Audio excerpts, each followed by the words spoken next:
We are filing today our reply brief at the Third Circuit Court of Appeals on a life case. Geoff Surtees is lead lawyer, senior counsel for the ACLJ, lead lawyer on the case.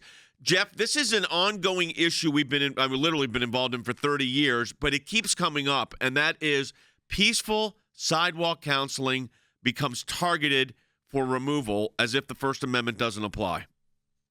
That's exactly right, Jay. Yeah, no, we represent these sidewalk counselors who are not protesters but demonstrators.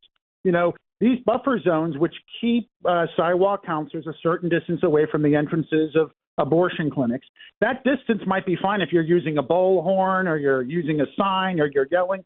But when we're talking about sidewalk counselors who want to engage women in a quiet, intimate, respectful manner to let them know about the alternatives to abortion, those buffer zones directly burden their First Amendment liberties.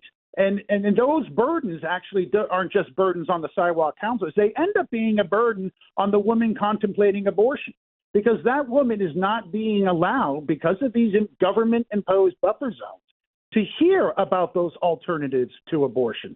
So, yes, we had a great victory in the Sixth Circuit Court of Appeals just last month, and we have a scheduling conference with the trial court next week to see how that case is going to play out in the district court.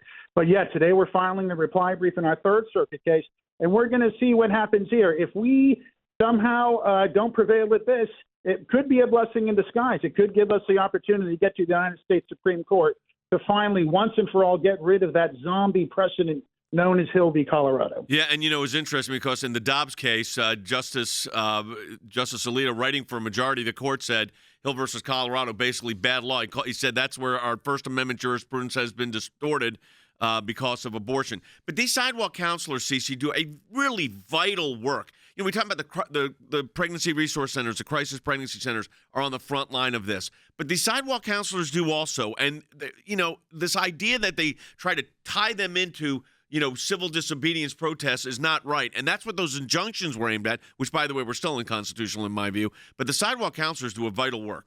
Yes, they really are on the front lines because they are addressing this issue and talking to women as they literally head into abortion clinics to make a decision that will change their life and obviously end the life of their baby. And these counselors provide, it's very compassionate information, and they're giving them, just like Geoff said, the alternatives so someone can go in making a fully informed decision. And so many of these women do change their mind after they've talked to the sidewalk counselors, and that's why they go after it. That's why they go after them with these zoning laws, because they want to shut that down.